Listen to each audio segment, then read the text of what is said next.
Apakah mungkin gaji itu bercampur dari yang syubhat? Sangat mungkin sekali.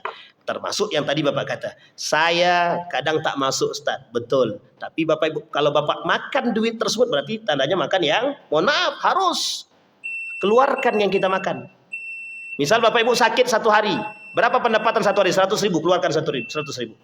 Karena Bapak Ibu tidak masuk, tidak, kecuali sakit, mohon maaf ya, sakit. Kalau sakit masih dibenarkan. Tapi kalau dia mohon maaf mangkal ya, seperti yang dilakukan oleh para pegawai-pegawai sekarang, nongkrong dia, masuk dari jam 8, harusnya masuk jam 8, dia kerja baru jam 10, berarti dari jam 8 sampai jam 10 dia makan gaji buta.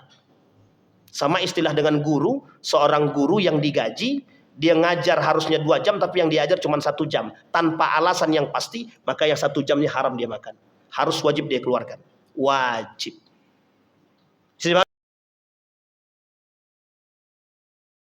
Al-Ghazali. Di dalam persoalan halal dan haram ini, saya petik dari hadis baginda Nabi Muhammad sallallahu alaihi wasallam. Sayati 'alan nasi zamanun la yubali bima akhadha minal halal minal haram. Kata Nabi, kelak di akhir zaman, kata Nabi, akan datang satu masa kepada mereka, kepada manusia, mereka tak lagi berfikir mana yang halal dan mana yang haram dari apa yang mereka ambil. Padahal Allah berkata, Nabi berkata dalam hadisnya, innal halal bayyinun wal haramu mayyinun. Wa ma bainahuma umurun mustabihat. Ini memang mic-nya turun naik atau gimana deh? Bang Ilham, ada Bang Ilham tadi ya? Di tolong deh. Ada aman. Baik. Halal jelas, haram jelas. Di antara keduanya ada umurun mustabihat. Ingat kalimatnya mustabihat. Sebagian ulama bilang itu syubhat. Syubhat itu antara halal dan haram yang belum jelas secara hukum. Perkara syubhat, insyaallah nanti kita bahas khusus dalam pembahasan syubhat. Karena memang syubhat itu lebih berbahaya ketimbang halal dan haram. Halal jelas, haram jelas. Tapi ada yang tak jelas, itu yang syubhat itu. Contoh yang syubhat. Duit nemu di jalan. Itu syubhat namanya. Karena luqatah dia. Duit nemu di jalan 50.000. Kita nemunya 1.000 rupiah. Kemana kita masukkan kalau 1.000 rupiah? Kita masukkan ke kotak amal. Tapi kalau 100.000, kotak juga. Tapi kotak kita. Nah ini poin penting. Ingat, syubhat itu kata Nabi, faman waqa'a fi syubhat waqa'a fil haram. Yang terjebak dalam syubhat bisa jadi. Ini memang mic-nya nih kayaknya nih. Bisa jadi kadang bisa terjebak dalam yang haram. Nah ini poin pentingnya. Jadi syubhat itu berbahaya. Dalam satu riwayat kata Imam As-Suyuti, ma harama akhadahu haram i'ta'uhu. Yang mengambil atau mendapatkan sesuatu yang haram, maka ketika dia memberikan sesuatu dari yang haram kepada yang lain bersifat haram. Dan hal-hal yang haram itu justru bermasalah. Sekarang pertanyaannya adalah, bagaimana kita bisa selamat daripada yang haram itu? Dan apakah hari ini yang haram itu yang paling banyak kita temukan? Dan apakah yang haram ini bisa menjadi halal pada saatnya? Dan apakah sesuatu yang halal bisa sesuatu yang haram bisa menjadi halal secara makna, tidak secara zahir? Dan banyak sekali pembahasan halal haram ini oleh para ulama. Syekh Yusuf Al-Qardawi dalam kitabnya Halal dan Haram, itu karangan Yusuf Al-Qardawi, sama membahas tentang perkara-perkara yang haram dan perkara-perkara yang halal dan beberapa hal yang lain. Ada satu kitab judulnya Hadza Halal wa Hadza Haramun, sama menyingkap tabir-tabir syubhat yang perlu dijelaskan kepada orang agar orang paham apa yang dia buat ini syubhat atau haram. Contoh, gaji. Gaji itu syubhat, gaji itu halal atau haram? Jangan main halal-halal saja. Main cepat-cepat aja. Gaji siapa dulu? Gaji guru di pondok pesantren halal kata dia. Tapi gaji PNS halal apa tidak? Dan dia bercampur antara yang halal dan yang haram. Ada pajak di situ. Dan bagaimana hukumnya gaji diambil dari pajak? Halalkah haramkah? Dan bagaimana hukum status barang yang bercampur antara halal dan haram? Itu kajiannya. Kira-kira aman tak ya? Ini masalah nih. Kalau tak aman kita stop sampai sini. Tapi kalau aman kita lanjut. Aman ya Bapak Ibu ya? Baik. Sekarang kita mulai dari perkara halal dan haram. Keutamaan rezeki yang halal. Kita mulai dari bab pertama kata Imam Al-Ghazali dari percikan kitab Ihya Ulumuddin itu. Yang pertama bahasannya adalah keutamaan rezeki halal dan tercelanya rezeki haram. Kata Allah dalam Al-Quran, kulu minat tayyibati wa'malu salihah. Makanlah yang baik-baik dan lakukan perbuatan amal saleh. Allah bilang kepada orang mukmin, ingat ya, bukan kepada muslim, tapi Allah bilang kepada orang mukmin, kulu minat tayyibat. Dia tak perlu katakan halal lagi, tapi dia kata kulu minat tayyibat. Kenapa? Mukmin pasti memperhatikan halal. Sekarang saya tanya, ada warung makan tapi tak ada label halalnya. Gimana coba itu? Kita ambil contoh. Lontong. Tak ada label halalnya. Ini kalau sempat kita haramkan, becokak kita di sini sekarang nih kayaknya nih. Yakin saya. Pak Yendi warung Mamamun sudah ada label halal belum? Label halalnya ada nggak? Nggak ada tuh. Gimana tuh? Halal apa haram tuh?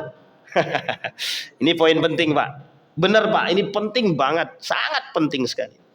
Sehingga ada kosmetik, ini tak sebut ya, kosmetik tersebut mau tersebut ya. Tapi masalah nggak? Nggak ya? Nggak masalah ya. Jadi ada kosmetik, ada labelnya halal gitu. Tidak hanya kosmetik sekarang, tidak hanya warung makan ada label halal. Semua tempat ada label halal. Bentar lagi Tosa pun kasih label halal itu. Tergantung pabriknya kan. Baik. Wala ta'kulu amwalakum bainakum bil batil. Salah satu perkara yang haram itu adalah memakan harta sesama muslim dengan cara yang batil. Contohnya korupsi. Cepat betul lah ngomong korupsi, itu aja masalah kita. Kayak ada yang lain, maling, perampok, ngambil dengan cara yang batil, sama itu namanya nipu, ngambil hak orang. Jual beli dengan cara nipu, sama. Jual online nipu, sama.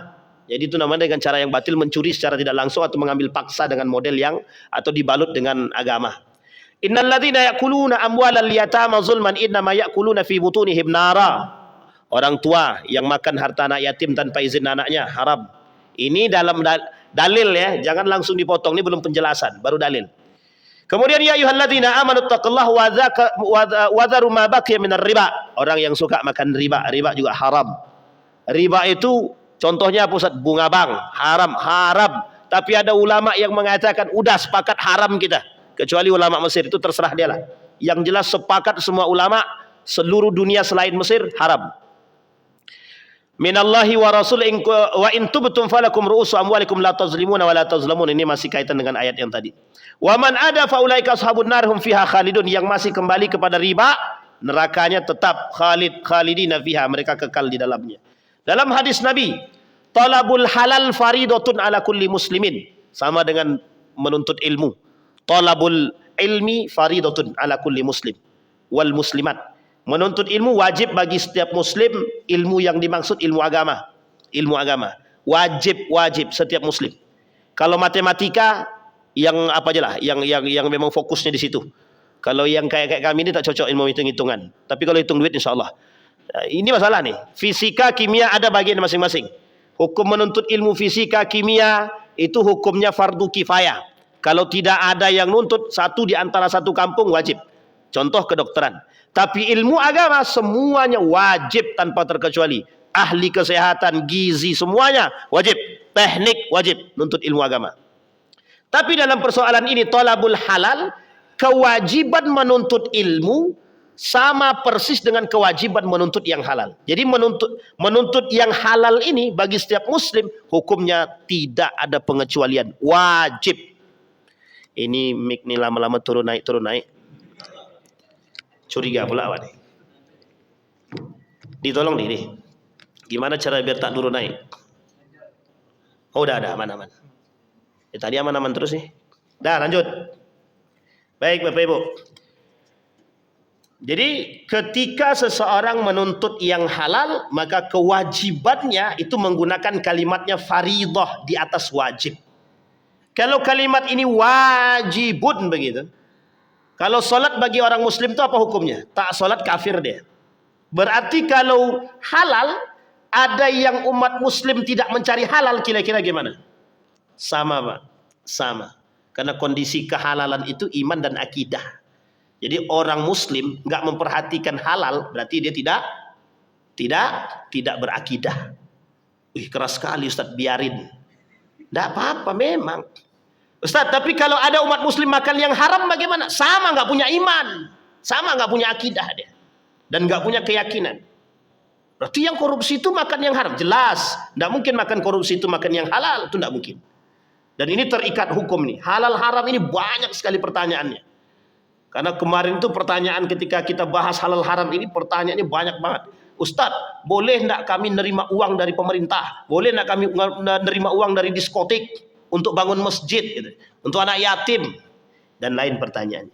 Man akal al halal arba'ina yauman nawwarallah qalbahu wa ajra ya nabi al hikmati min qalbihi ala lisanihi. Siapa yang mengkonsumsi makanan halal selama 40 hari, Allah terangi hatinya dan pancarkan sumber-sumber hikmah dari hatinya melalui lisannya. Sederhananya, kalau ada orang yang kerjaannya mencaci maki, mulutnya cuma ngomongin binatang aja, mencaci, memaki, ngomongin binatang nggak benar, coba lihat yang dimakan itu apa. Bisa jadi yang dimakan itu yang haram. Yang haram ini banyak. Yang haram itu bisa jadi bentuknya haram, cara mendapatkannya haram, maknanya haram. Contoh. Saya terima gaji halal, duit itu halal. Tapi saya belikan kepada whisky. Jadi halal apa haram? Bisa dipahami ya, Pak? Jadi ada yang halal berubah jadi haram tergantung penggunaannya. Contoh, lontong itu halal. Tapi kalau kita ambil dengan cara mencuri, jadi haram. Duit itu hukum asalnya halal. Tapi kalau didapat dengan cara melacur, haram. Tahu melacur, Bapak Ibu? Prostitusi. Haram. Jadi bisa dipahami ya. Sekarang, duit, misal, saya kerja di salah satu institusi. Gaji saya halal. Tapi kalau saya nipu bos saya, halal apa tidak? Haram. Sama sebaliknya. Misal, bos mengatakan setiap sebulan sekali tanggal 1 gajian. Tanggal 1 dibayarkan gaji. Tapi tiba-tiba bosnya tidak membayarkan gaji orang ini. Dan orang ini sudah keluar orangnya. Gajinya nggak dibayarin. Dia makan duit haram. Berarti bosnya makan uang haram. Hak orang yang dimakan. Sampai sini paham ya? Ini banyak nggak yang kayak gini? Sama tuh yang suka nunda-nunda bayar tuh. Hati-hati yang suka-suka tunda bayar. Sudah tahu tunda bayar tapi diambil pula. Nah, dimakan tuh makan hak orang, berarti haram. Jadi yang dimakan dia haram. Di banyak juga ya Ustaz. Ya, benar. Atib ta'amataka tustajab da'wataka. Makan yang baik-baik, maka dakwahmu, doamu akan dijawab oleh Allah, kata Nabi. Rubba ash'atha aghbara musharradun fi asfil asfar mat'amuhu haram malbasuhu haram wa ghudiya bil haram adna yustajabalah, kata Nabi. Ini hadisnya dalam Arba'in, ada di hadis Arba'in Nawawi ada. Dia pergi keluar musafir. Seharusnya musafir itu doanya la yuraddu, tidak dikembalikan. Pasti diijabah. Cuma enggak jadi dijawab sama Allah. Karena malbasuhu haram, mat'amuhu haram, mashrabuhu haram, wa ghudiya bil haram. Makan, minum, pakaiannya haram, maka kata Allah, kata Nabi, adna yustajabalah. Doa yang sama sekali tidak akan dikabulkan oleh Allah. Jadi Bapak Ibu, kalau ada yang bilang makan yang haram itu mampu merubah karakter manusia, itu jelas. Jadi Bapak Ibu punya karakter yang baik, akhlaknya baik. Karena di awal akhlaknya baik, tidak dikasih makan yang haram. Besoknya Bapak Ibu makan yang haram sekali aja. Membuka peluang untuk menjadi manusia yang tak beradab, yang akhlaknya tak karuan. Kenapa membuka peluang? Karena dia sudah memakan yang haram. Jadi sekali saja kita makan yang haram dan terasa enaknya haram itu, maka akan berkelanjutan. Bukan pengaruhnya pada doa saja, mempengaruhi karakter kita. Jadi orang yang lisannya terbiasa berkata jujur, kalau sudah makan yang haram, dah nggak mau lagi jujur dia. Nggak mau jujur. Aku nih jujur nih, wallahi, itu mesti dusta itu. Kenapa? Dia berdusta atas nama Allah dan bersumpah atas nama Allah. Karena orang yang suka makan yang haram, sulit bagi lisan dia untuk berkata benar. Sulit, sangat sulit sekali. Maka kata Nabi dalam riwayat yang lain, man ishtara thawban bi asrati darahim. Ada orang yang membeli baju dengan 10 dirham. Ya, fi thamanihi dirhamun haramun. Tapi di antara 10 dirham tadi ada 1 dirham yang haram. Lam yakbalullahu salatahu. Allah tak mau terima salatnya. Misal dia beli pakaian batik, anggaplah batik nih. Batik nih kita beli 10 dirham. 1 di antara 10 dirham ini ada duit haram. 1 dirhamnya haram. Harga baju ini 10 dirham. Baju ini saya pakai untuk sholat. Tapi jangan saya lah, yang lain lah contohnya. Tapi anggap persoalan batik. Maka Allah tidak mau terima sama sekali sholatnya. Karena dia sholat menggunakan duit haram. Bagaimana dengan orang yang pergi umroh pakai duit korupsi? Apa tak lagi? Ini jangan salah paham ya, jangan salah paham. Pergi umroh tapi duitnya korupsi. Ustadz, aku mau mengumrohkan orang tapi duitnya korupsi semua. Gimana coba tuh? Nah, nanti itu pembahasan lain. Baik, ini dalil-dalil keutamaan, Pak. Keutamaan daripada yang halal dan yang haram. Maka Bapak Ibu, orang yang memakan yang halal keutamaannya besar sekali. Dan ini Bapak Ibu boleh coba. Coba aja sekali, kalau mau coba silakan. 40 hari, makanlah yang halal-halal. Tapi kalau bisa, saran saya, coba makan yang baik juga. Jangan yang halalnya saja. Berhenti makan yang ada kimianya. Berhenti makan yang ada campuran-campuran minyak babi dan lain sebagainya. Tapi makanlah yang sehat-sehat. Mau rebus kek, telur rebus kek, ubi rebus kek, pokoknya yang direbus. Nggak usah banyak micinnya. Itu sehat sekali badannya, Pak. Sehat betul. Ini yang ngomong Zaidul Akbar soalnya. Jadi saya enggak promosi Zaidul Akbar, tapi betulan. Benar, Pak. Benar. Cobalah kalau nggak percaya. Dan kita boleh cek cara hidupnya Nabi dalam kitabnya. Baik Syama'il Muhammadiyah atau dalam perjalanan Ayyamun Nabi. Ada buku namanya Kebiasaan Hari-Hari Nabi. Itu Nabi makannya sehat-sehat itu. Ya karena waktu itu enggak ada mie rebus, enggak ada super mie Indomie, enggak ada memang. Cuma yang bakso apa tak lagi enggak ada. Yang dimakan kan jelas sehat itu semua. Dagingnya, jangankan teh telur sapi pun enggak ada. Jadi yang dimakan sehat. Tumbuh-tumbuhan. Makanya orang tua kita dulu kan sehat-sehat. Pertanyaannya halal enggak tuh? Halal. Apalagi yang ditanam sendiri. Banyak daun ubi yang kita tanam sendiri, yang kita makan. Orang zaman dulu kan begitu hobinya nanam daun ubi. Yang dipetik tanaman sendiri. Nanam dengan bismillah, dipetik dengan bismillah, dicuci dengan bismillah, dimasak dengan bismillah, dimakan dengan bismillah, diakhiri dengan alhamdulillah. Kurang sehat Bapak. Makanya penyakit jantung nggak ada. Ginjal, cuci, darah, segala macam nggak ada. Yang dimakan sehat. Makanya coba 40 hari saja Pak. Perhatikan 40 hari saja. Makan yang halal, coba perhatikan ibadahnya. Rajinnya bukan main. Tapi coba sekali saja. Ini sekali saja bermaksiat kepada Allah dan makan yang haram. Satu saja. Sekali saja makan yang haram. Contohnya bagaimana makan yang haram sekali? Terserah. Mau dengan cara mendapat yang haram atau makan yang haram itu sendiri. Silahkan. Yang tadinya ibadahnya rajin. Hancur-hancuran. Baik. Kullu lahmin nabata minal haram fannaru aula bih. Segala sesuatu yang lahir yang tumbuh dari yang haram, daging yang tumbuh dari yang haram, apa kata Nabi? Neraka lebih layak untuk ditempati. Itu berat nggak tuh Pak?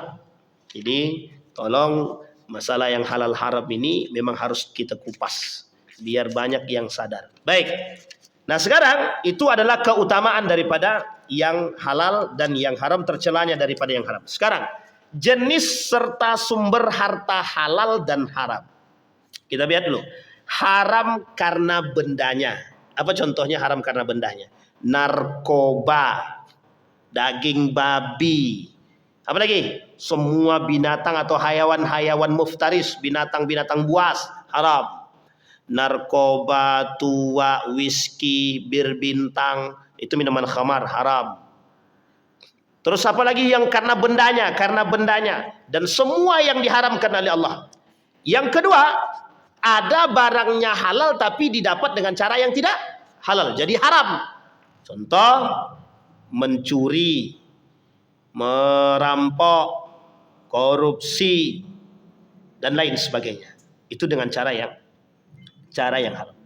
Pertanyaannya adalah, apakah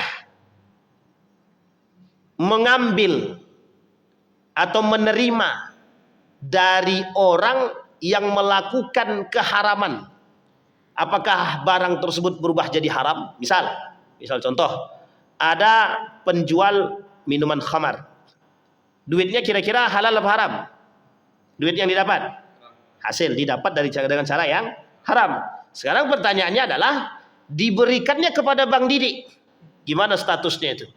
Jadi haramkah? Kalau Bang Didik tahu duit itu dihasilkan dengan yang haram, dengan cara yang haram, dan dia tahu, dan dia tak mengingatkan, maka ketika dia menerima barang tersebut, haram untuk diterima. Tapi kalau dia tak tahu, ya halal. Alhamdulillah, apalagi kalau banyak, ya kan? Baik. Bisa dipahami? Belum, ini masih ini. Jangan cepat-cepat, nanti habis materi kita. Baik.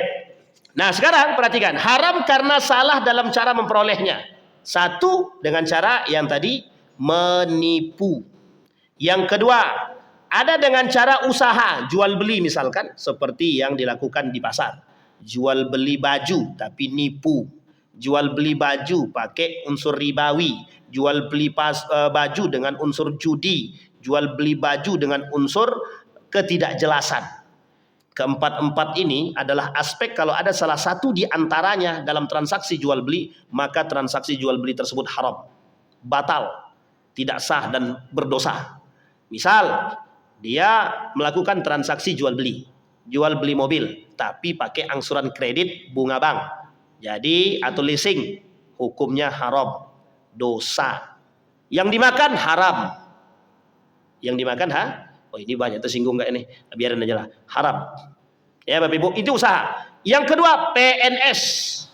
Contoh PNS. Kalau pegawai negeri sipil bagaimana pusat? Ada kemungkinan keharaman dalam situ? Ya mungkin saja. Kalau mohon maaf, duit gaji dia dicampur dengan duit korupsi. Dia PNS, tapi korupsi dia. Yang korupsinya haram, duit gajinya, ulama berbeda pendapat. Duit gaji yang bercampur dengan pajak, hukum mengambil pajak itu sendiri tergantung, dan ulama berbeda pendapat. Sekarang kita kesampingkan dulu pajaknya dulu. Pajak yang diambil dari pajak yang haram, contoh pajak minuman keras, pajak diskotik, pajak doli misalkan, pajak prostitusi, pajak yang diambil paksa misalkan, hukumnya haram semua. Dan ini bercampur dengan mohon maaf dengan yang lain. Sementara hukum pajak sendiri ikhtilaf. Kata para ulama, ada yang membolehkan dan ada yang tidak membolehkan. Sebagian ulama kalau yang ekstrim mengatakan tidak boleh mengambil pajak dari masyarakat. Tapi sebagian ulama mengatakan tergantung pada kondisi negara. Kalau memang kondisi negara itu dalam kondisi yang kurang baik, mengambil pajak sejauh masih bisa dimaklumi, maka kata para ulama tidak dipersoalkan karena mengambil kemaslahatan bersama. Sekarang yang ketiga, berarti gaji ini bercampur dengan pendapatan daerah. Pendapatan yang lain yang kemudian bercampur dengan pajak-pajak yang tadi. Bagaimana hukumnya? Kata para ulama, tergantung kadarnya. Banyakkan mana campurnya? Yang halalkah atau yang haramkah? Tapi dari poin sini Bapak Ibu, ulama sampai hari ini masih sebagian besar masih bingung mencari formulasinya. Kenapa formulasinya? Kenapa?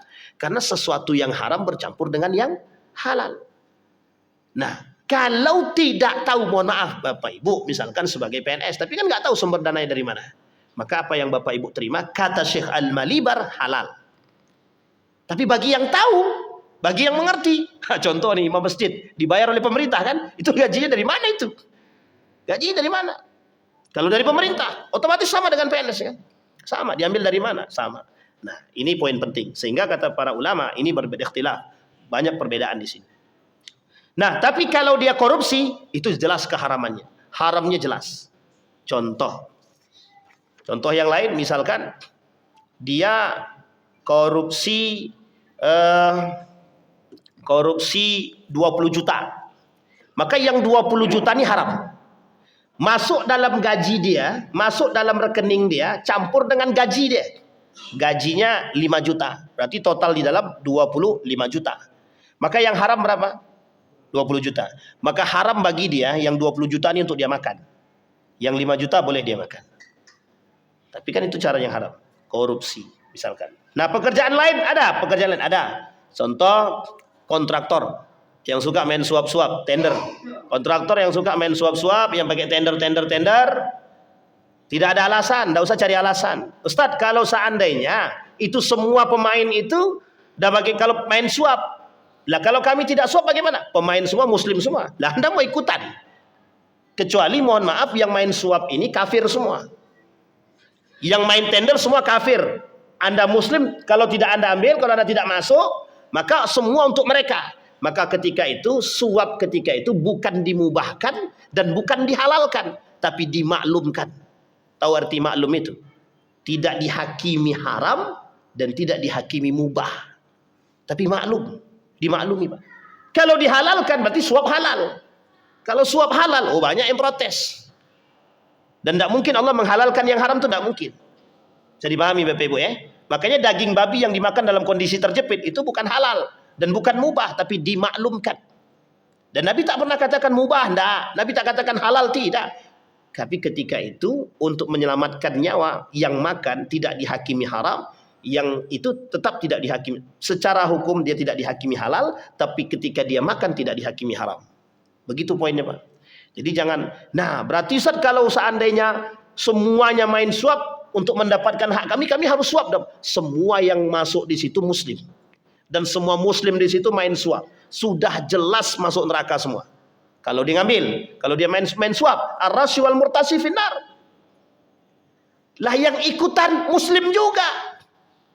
Dia dengan dalil kalau semuanya main suap, maka kami harus main suap biar dapat hak kami. Sudah enak dan dapat, main terus berkelanjutan. Jadi sudah, mohon maaf, sempitnya sudah hilang, lapangnya datang, main terus. Jadi kemakluman Allah di situ hanya untuk melepaskan Anda dari kesempitan.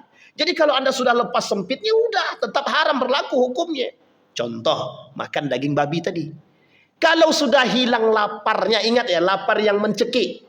Sudah hilang lapar yang mencekik ini, sudah cukup nyaman perutnya, makan lagi hukumnya haram. Sampai nanti dia terasa lagi lapar, dah kayak mau mati lagi, makan lagi baru boleh. Bisa dipahami Bapak Ibu ya? Baik. Nah, kemudian ada cara memperoleh barang tanpa usaha. Gimana caranya tanpa usaha itu? Seperti dapat rezeki nomplok. Tiba-tiba, ini tiba-tiba nih. Ini pernah kejadian di rekening saya. Masuk 10 juta. Masuk 10 juta. Itu memang udah kayak durian runtuh aja. Masuk, tapi tidak tahu duit siapa. Jatuh hukumnya apa? Syubhat. Kita pakai jadinya haram. Kecuali ada pemberitahuan, Ustaz, kami transfer ke rekening Ustaz 10 juta. Halal Ustaz. Oh selesai itu. Ya kan? Bisa dipahami Bapak Ibu ya. Tapi pertanyaannya, seorang muslim ketika diberikan dengan jumlah yang besar seperti itu perlu tahu enggak? Perlulah kita tahu. Contoh. Tiba-tiba ada pemerintah bilang begini, Ustaz, itu ada mobil baru datang rumah Ustaz, kami belikan. Sekarang sebagai seorang Ridwan, perlu enggak mempertanyakan mobil itu datang dari mana? Wajib. Apatah lagi itu datang dari pemerintah. Wajib. Jangan dipuji pula. Wah, nggak usah khawatir. Anda dekingannya orang datang. Ya bukan hanya mobil yang datang, lebih daripada itu bisa datang. Jadi karena memang kita mencari tahu. Bapak Ibu, bagaimana hukum harta yang dihasilkan dengan cara menjilat? Haram. Dengan cara menjilat haram. Wah ini berat nih Ustaz. Memang harus begitu. Baik. Mengambil dengan cara paksa, mencuri, merampok. Kalau cuma mencuri berarti kan ya paksa juga, cuman nggak tahu gitu. Tapi kalau merampok dalam keadaan sadar juga kan, yang dirampok juga sadar. Kemudian dengan cara sukarela. Dengan cara sukarela ini bagaimana? Mendapatkan barang haram tapi dengan cara sukarela. Gimana caranya itu? Gimana caranya Bapak Ibu? mendapatkan dengan cara suka rela. Berbagi, contoh ya, berbagi dengan orang-orang, mohon maaf ya, ini hasil judi. Hasil judinya dibagi. Kebetulan ada Bang Didik kecipratan lah dia nih. Duit kami tadi menang judi, alhamdulillah. Sabung ayam sudah pakai alhamdulillah, menangnya pakai alhamdulillah. Sabung ayam hasilnya judi diberikan. Baik. Nah, sekarang Bapak Ibu, dari uraian di atas kita lihat dulu harta yang halal. Harta halal dapat diklasifikasikan menjadi 6 macam. Yang pertama, harta yang diperoleh tidak dari pemilik. Harta yang diperoleh tidak dari pemilik. Saya tidak punya. Tapi karena saya punya gaji, orang kasih saya gaji, maka harta tersebut hak saya dan halal untuk saya. Bapak Ibu kerja, dapat. Yang kedua, hibah. Yang saya kasih, misal ada kita datang orang, Ustadz, ini kami kasih buah mangga untuk Ustadz. Halal Pak. Seketika itu berubah kepemilikan.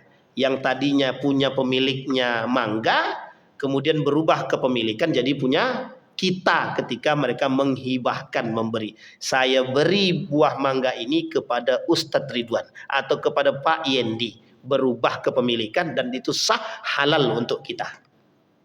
Tapi saya beri whisky ini untuk Pak Yendi. Mau pakai sah kah, mau pakai bismillah kah, mau pakai akad kah, tetap haram karena barang dia jenis barangnya yang haram.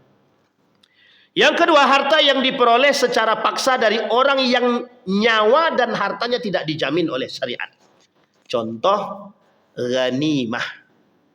Ghanimah ini halal apa tidak? Halal, fine. Halal harta rampasan. Karena ada persyaratan dalam perperangan itu, siapapun yang menang berhak mengambil hak tersebut. Misal kita berperang, ada kesepakatan dalam berperang, siapapun yang menang maka dia berhak mengambil harta orang yang kalah. Bukan menjarah, tidak, itu tidak menjarah. Dan ini kesepakatan, dan harta rampasan seperti itu halal. Makanya Nabi memberikan harta-harta rampasan tersebut. Harta rampasan itu diberikan oleh Nabi kepada siapapun. Nah, makanya ini munculnya Zulkhuwaisirah di situ. Ketika Nabi memberikan harta rampasan ini, kata Zulkhuwaisirah, Muhammad yang adil dong. Kata Umar bin Khattab, diambilnya pedang tuh bunuh aja lah orang kayak gini. Kata Nabi, tidak akan muncul orang-orang seperti dia di tengah kalian. Kata Nabi. Itulah cikal bakalnya Khawarij, orang-orang perusak di muka bumi ini. Bisa dipahami Bapak Ibu ya? Ghanimah. Seperti yang dilakukan oleh Sunan Kalijaga. Seperti yang dilakukan oleh, selain Sunan Kalijaga, Pitung. Yang dirampasnya adalah harta daripada penjajah Belanda yang mengambil paksa harta negara Republik Indonesia. Jadi yang dilakukan oleh Sunan Kalijaga mencuri harta para penjajah. Bertanya muridnya, guru, apakah yang kita lakukan ini betul? Dijawab sama Sunan Kalijaga, tidak benar. Tapi kelak akan datang orang yang membenarkan perbuatan kita. Artinya akan datang orang yang membenarkan yang salah dari perbuatan kita. Tapi Bapak Ibu, dalam hal ini harus dipahami dulu dalam bentuk model skemanya. Kenapa Sunan Kalijaga mengambil dan mencuri harta penjajah ini? Dalam konteks ini, dalam pemahaman ini, ulama mengatakan mengambil paksa harta milik kita yang dicuri oleh orang, itu ya, dicuri oleh orang, maka itu boleh. Dan Sunan Kalijaga tidak memakan dari situ dan dia berikan kepada fakir miskin. Ini termasuk menjadi poin juga bagi kita bahwa barang harta yang diambil paksa dari orang-orang yang memang memaksa kita, mengambil paksa dari kita, dan kemudian kita ambil paksa dengan cara mencuri dan apapun, itu boleh kita lakukan hanya dengan catatan tidak kita makan sendiri. Kalau makan sendiri hukumnya haram. Hukum makan sendiri hukumnya jadi haram. Tapi diberikan kepada orang-orang. Pitung melakukan hal demikian. Belanda. Sunan Kalijaga melakukan hal serupa karena mengambil haknya dan kemudian diberikan kepada orang-orang yang tidak mampu. Apakah ulama membenarkan perbuatan mencuri, merampok, merampas? Tidak. Nabi mengatakan dalam hadisnya begini, umirtu an uqatilan nasa hatta yashhadu. Kata Nabi, aku ini diperintahkan untuk menyerang jika diserang. Tapi kalau ketika kita menyerang orang dan orang tersebut bersyahadat, maka haram bagi kita untuk membunuh orang tersebut. Bisa dipahami Pak. Yang haram bukan hanya darah dia, tapi sampai keseluruhannya haram untuk kita ambil. Baik pakaiannya, hartanya, anak, istrinya, semua haram. Nah, Nabi mengatakan kepada kita bahwa orang yang seperti itu, Nabi saja boleh menyerang orang lain jika kita diserang, jika kita dibunuh, jika kita. Nah, ini poin penting Pak. Artinya kita menjaga kehormatan kita, menjaga harta, menjaga kehormatan, menjaga anak, menjaga keluarga, termasuk agama itu sendiri wajib bagi setiap muslim, hukumnya wajib. Apalagi harta yang kita miliki adalah kepemilikan yang sah. Harta yang diambil paksa oleh orang yang berhak dari orang yang wajib menunaikannya tetapi enggan menunaikannya. Contohnya zakat. Itu boleh diambil paksa. Cuma undang-undang kita, kalau kita ambil paksa zakat orang, katanya kita mencuri. Ini masalahnya. Abu Bakar melakukan hal demikian. Oleh Abu Bakar yang tidak mau bayar zakat diperangi, diambil paksa. Kenapa diambil paksa? Karena kalau sempat waktu itu tidak diambil paksa dan tidak diperang, maka tidak ada istilah syariat zakat. Jadi penting Pak untuk dipahami bahwa zakat itu penting. Jadi cara ngambilnya juga harus begitu. Makanya kalimat dalam Al-Quran itu sederhana bahasanya. Khuz min amwalihim. Ambillah dari harta mereka. Ambillah di sini banyak maknanya. Salah satunya dengan cara dipaksa. Sekarang saya tanya, banyak ada orang yang nggak mau bayar zakat? Jujur aja. Alasannya banyak. Apa alasannya ketika diminta zakat? Hutangku belum selesai. Rumah belum masih nyicil. Lah kalau nyicil rumah, nyicil mobil, nyicil tanah, nyicil sepeda motor, sampai kiamat nggak akan itu. Rumah bertingkat, gaji 20 juta. Hasil nyicil, kurangi nyicil semua dan kebutuhan, tinggal 2 juta. Lo kapan wajib zakatnya Pak? Kapan wajib zakatnya? Orang kalau punya uang, bersihnya 8 juta, baru wajib zakat sekarang. Karena emasnya yang jadi standar 85 gram. 85 gram itu kita ambillah standarnya 85 juta. 85 juta kapan kita bisa dapat uang setahun 85 juta kalau gajinya 7 juta setengah. 7 juta setengah. Berarti di bawah 7 juta setengah mereka nggak wajib zakat. Makanya kenapa pemerintah melakukan yang disebut dengan zakat profesi. Selain dari mengaplikasikan makna khuz, diambil cara paksa potong atas. Tapi kan tidak semuanya ustadz, orang-orang itu pendapatannya di atas 7 juta. Terus bagaimana? Sedekah. Tapi kok kami sedekahnya dipaksa? Biarin daripada tidak sama sekali. Memang mazhab Syafi'i tak setuju. Tapi ulama yang lain ada yang setuju. Imam Abu Hanifah. Karena kalau nggak gitu orang nggak mau bayar zakat Pak. Nggak mau bayar zakat. Maka saya berharap juga di semua semua instansi diwajibin zakat juga tuh enak juga itu. Kecuali instansinya swasta yang notabene dimiliki oleh non muslim. Tapi kalau non muslimnya menjunjung tinggi sistem zakat, oh bagus sekali. Coba disondingkan. Siapa tahu? Wah Ustadz ini kacau nih. Gak apa-apa. Harta yang diperoleh secara sukarela dengan transaksi jual beli. Asal jual belinya sah. Saya jual barang ini, kata Bang Didik. Saya beli barang Bang Didik. Barang yang datang ke saya, duit yang datang ke Bang Didik, halal. Sah punya Bang Didik dan sah punya saya. Halal punya saya dan halal punya Bang Didik. Bisa dipahami Bapak Ibu ya? Ini statusnya. Nah, ini poin penting untuk kita harus dipahami model-model begini. Karena jangan asal bilang semuanya punya saya. Jangan nanti semuanya punya saya. Ini punya saya ini Pak halal. Sejak kapan Pak? Maka harta yang dihasilkan dari transaksi tadi itu bisa juga berubah menjadi haram kalau kita tidak melakukan transaksi akad yang jelas. Contoh, siapa yang Bapak Ibu sering makan bakso, belum dipersilahkan makan, sudah makan, belum bayar, belum ada transaksi, apa hukum makannya Pak? Belum ada akad.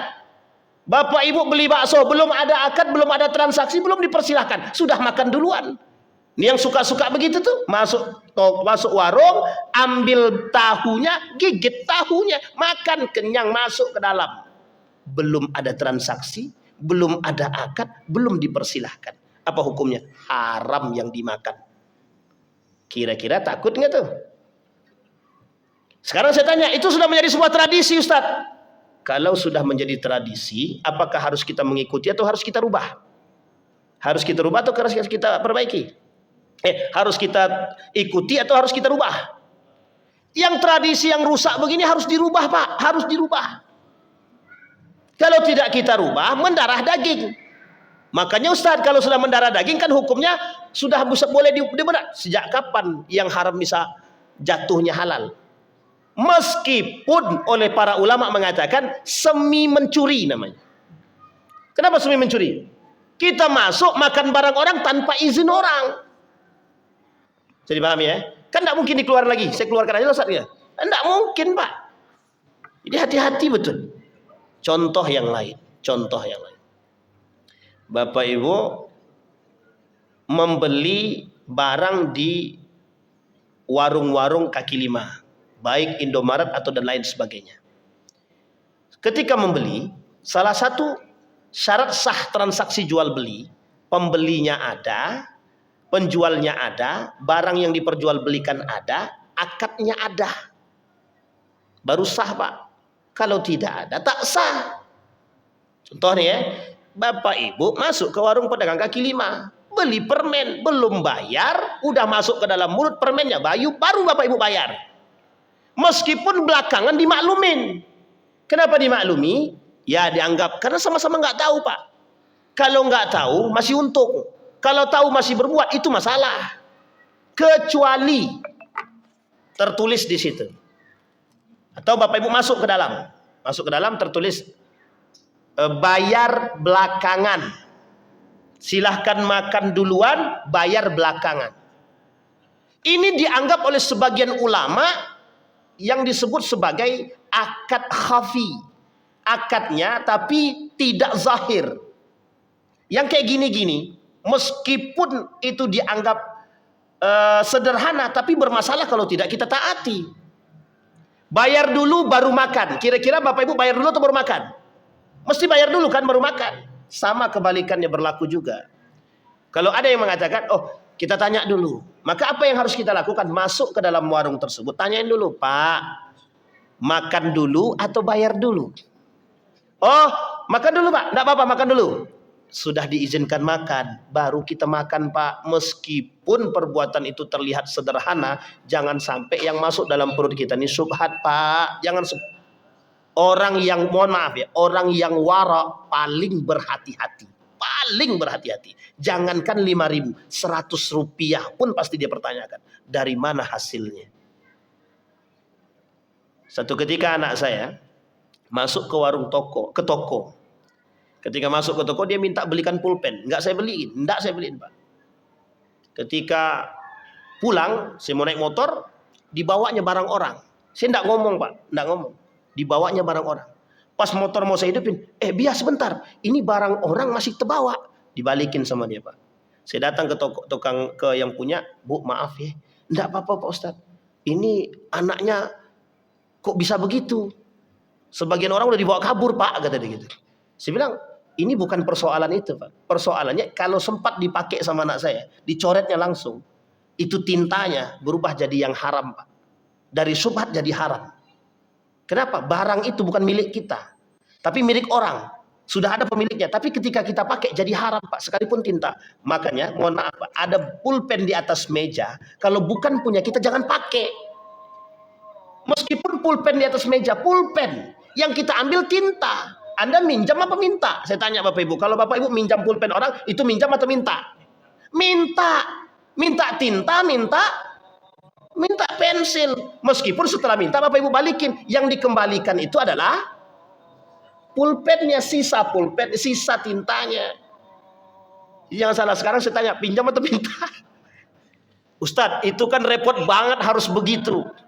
Ini bukan persoalan repot atau tidak repotnya. Masalahnya keberhati-hatian kita setinggi apa. Kalau istilah akad kita pinjam, mohon maaf Pak mohon maaf. Kita minjam pulpen. Berarti Bapak Ibu mau mengembalikannya utuh tanpa harus ada yang berkurang dari tintanya. Sekarang saya tanya, bagaimana kalau kita pinjam uang 70.000 kembalinya 60.000? Kira-kira gimana tuh, ngamuk nggak orang itu? kecuali diikhlaskannya. Aku ikhlas, kalau kayak gitu minjam terus saja. Sama Pak, kita minjam pulpen. Kalau kita pinjam pulpen, berarti kita harus kembalikan berserta tinta-tintanya. Dan harus utuh. Masalah nggak tuh? Pinjam ya pulpennya ya. Maka diperbaiki kata-katanya. Minta ya tintanya ya. Repot Ustadz, repot. Orang udah maklum begitu. Ini menjadi uruf. Ini ikhtilaf. Maka kata para ulama, bisakah sesuatu kebiasaan atau uruf itu menjadi hukum yang dimaklumi? Nah, ini poin penting nanti dia yang lain. Ini baru sampai nomor 4 nih, nggak apa-apa ya. Lanjut sedikit lagi, sedikit. Yang kelima, harta yang diperoleh secara sukarela tanpa transaksi. Ya seperti hibalah dan lain sebagainya. Harta yang diperoleh tanpa usaha. Ya seperti harta waris lah. Warisan yang ditinggalkan oleh orang tua, ya, itu juga sah halal barangnya untuk kita. Kecuali warisan yang ditinggalkan itu adalah kandang babi, ya, minuman keras, diskotik, prostitusi,